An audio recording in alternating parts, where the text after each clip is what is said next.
Kita ketemu lagi di channel Jala Sutra Durmanggala.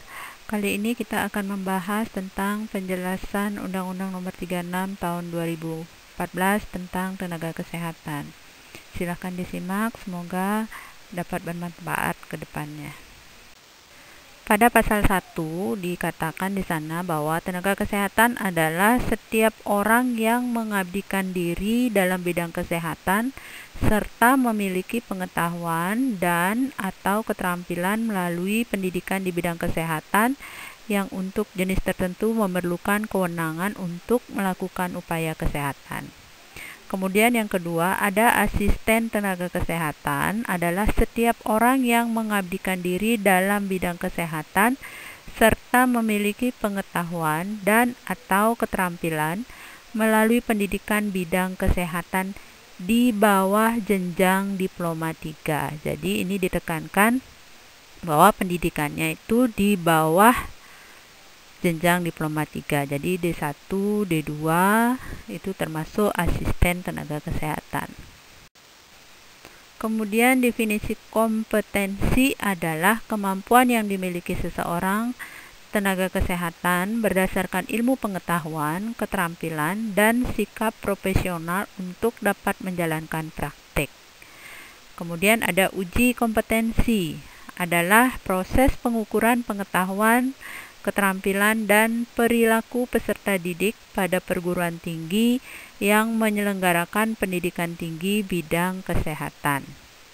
Kemudian ada sertifikat kompetensi, adalah surat tanda pengakuan terhadap kompetensi tenaga kesehatan untuk dapat menjalankan praktik di seluruh Indonesia setelah lulus uji kompetensi. Nah, seperti yang sudah pernah dijelaskan pada video sebelumnya, bahwa sertifikat kompetensi ini didapatkan setelah peserta didik atau lulusan lulus uji kompetensi. Kemudian ada registrasi. Registrasi adalah pencatatan resmi terhadap tenaga kesehatan yang telah memiliki sertifikat kompetensi atau sertifikat profesi dan telah mempunyai kualifikasi tertentu lain serta mempunyai pengakuan secara hukum untuk menjalankan praktik. Jadi setelah nanti mempunyai sertifikat kompetensi akan dilakukan registrasi. Kemudian yang berikutnya ada surat tanda registrasi yang selanjutnya disingkat dengan STR, adalah bukti tertulis yang diberikan oleh konsil masing-masing tenaga kesehatan kepada tenaga kesehatan yang telah terregistrasi. Jadi setelah mengajukan registrasi akan dikeluarkan surat tanda registrasi atau STR. Kemudian yang selanjutnya adalah surat izin praktik yang selanjutnya disingkat SIP, adalah bukti tertulis yang diberikan oleh pemerintah daerah, kabupaten, atau kota kepada tenaga kesehatan sebagai pemberian kewenangan untuk menjalankan praktik. Jadi tenaga kesehatan yang akan menjalankan praktik itu harus mempunyai surat izin praktik atau yang disebut dengan SIP.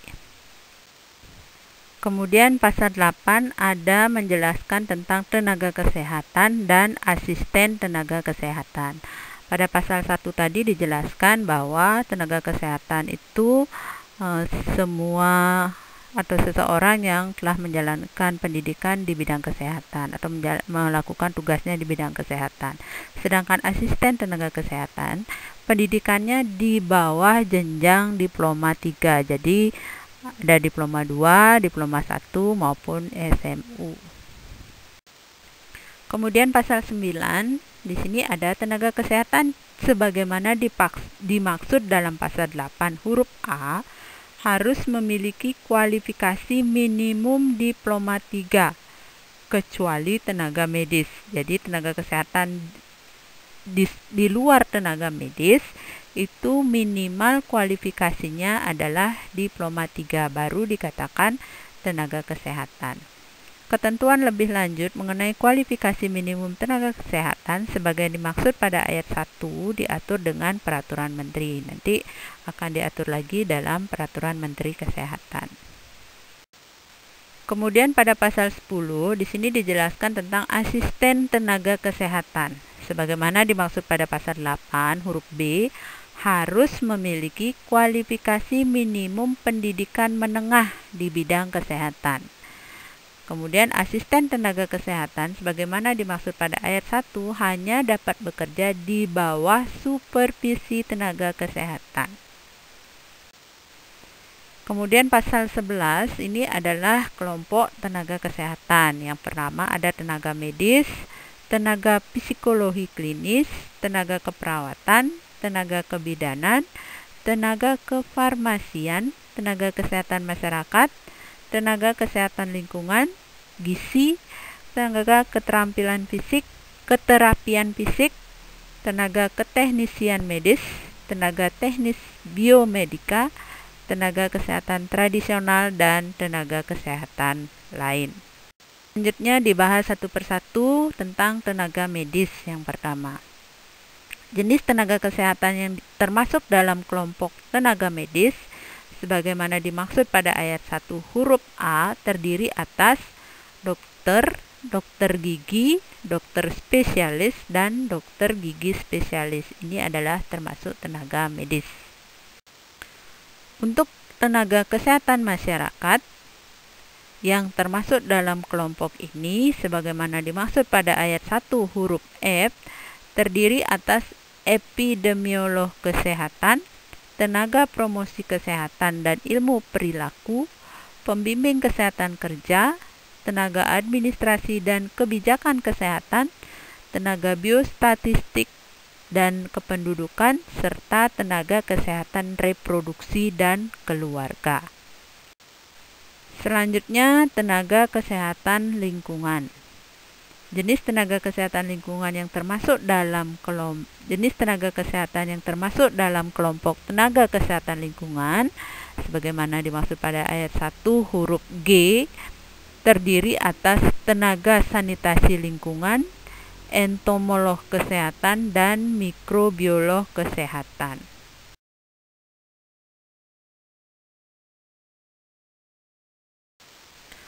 Selanjutnya, tenaga keterapian fisik yang termasuk dalam kelompok ini sebagaimana dimaksud ayat 1 huruf I terdiri atas fisioterapis, okupasi terapis, terapis wicara, dan akupuntur.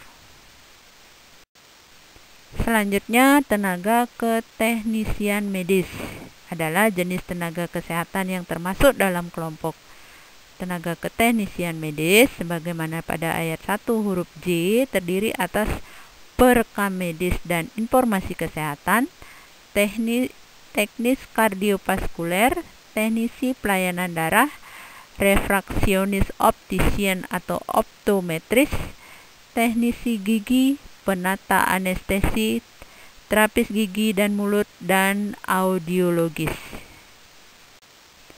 Selanjutnya, teknik biomedika. Jenis tenaga kesehatan yang termasuk dalam kelompok teknik biomedika sebagaimana dimaksud pada ayat 1 huruf K terdiri atas radiografer, elektromedis, ahli teknologi laboratorium medik, fisikawan medik, radioterapis, dan ortotik prostetik.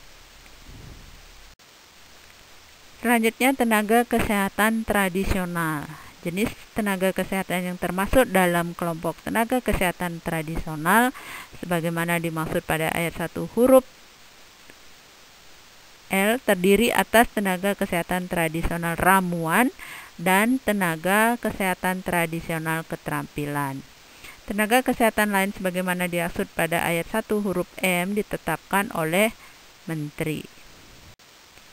Selanjutnya kita beralih ke tenaga kesehatan Indonesia. Pada pasal 34 sampai dengan 43 di sana berisi adalah untuk meningkatkan mutu praktik tenaga kesehatan serta untuk memberikan perlindungan dan kepastian hukum kepada tenaga kesehatan dan masyarakat dibentuk Konsil Tenaga Kesehatan Indonesia. Konsil Tenaga Kesehatan Indonesia sebagaimana dimaksud pada ayat 1 terdiri atas konsil masing-masing tenaga kesehatan. Konsil masing-masing tenaga kesehatan sebagaimana dimaksud pada ayat 2 termasuk konsil kedokteran, konsil kedokteran gigi sebagaimana diatur dalam Undang-Undang tentang Praktik Kedokteran. Konsil masing-masing tenaga kesehatan sebagaimana dimaksud pada ayat 2 dalam melaksanakan tugasnya bersifat independen. Konsil Tenaga Kesehatan Indonesia sebagaimana dimaksud pada ayat 1 bertanggung jawab kepada Presiden melalui Menteri. Selanjutnya kita beralih kepada registrasi dan perizinan tenaga kesehatan. Pada pasal 44, yang pertama, setiap tenaga kesehatan yang menjalankan praktik wajib memiliki STR atau surat tanda registrasi. STR sebagaimana dimaksud pada ayat 1 di atas diberikan oleh konsil masing-masing tenaga kesehatan setelah memenuhi persyaratan. Persyaratan sebagaimana dimaksud pada ayat 2 meliputi memiliki ijazah pendidikan di bidang kesehatan, memiliki sertifikat kompetensi atau sertifikat profesi, memiliki surat keterangan sehat fisik dan mental, memiliki surat pernyataan telah mengucapkan sumpah atau janji profesi, dan yang terakhir membuat pernyataan mematuhi dan melaksanakan ketentuan etika profesi.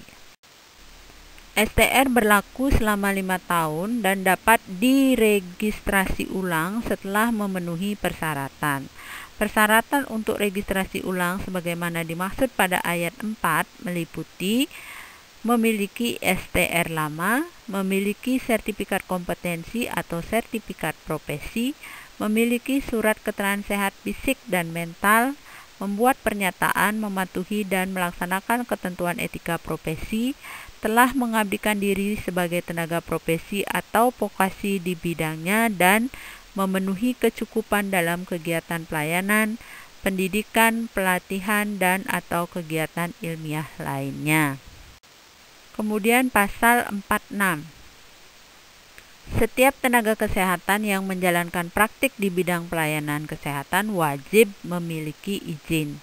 Izin sebagaimana dimaksud pada ayat 1 diberikan dalam bentuk SIP atau surat izin praktik.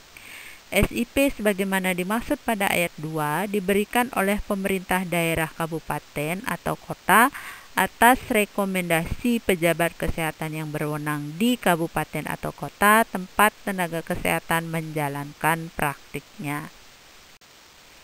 Untuk mendapatkan SIP sebagaimana dimaksud pada ayat 2, tenaga kesehatan harus memiliki STR yang masih berlaku, rekomendasi dari organisasi profesi, dan tempat praktik. SIP sebagaimana dimaksud pada ayat 2 masih berlaku hanya untuk satu tempat. SIP masih berlaku sepanjang STR masih berlaku dan tempat praktik masih sesuai dengan yang tercantum dalam SIP. Selanjutnya pasal 47 di sana dikatakan bahwa tenaga kesehatan yang menjalankan praktik mandiri harus memasang papan nama praktik. Selanjutnya kita beranjak ke pasal 48. Untuk terselenggaranya praktik tenaga kesehatan yang bermutu dan melindungi kepada masyarakat dan perlindungan kepada masyarakat perlu dilakukan pembinaan praktik terhadap tenaga kesehatan.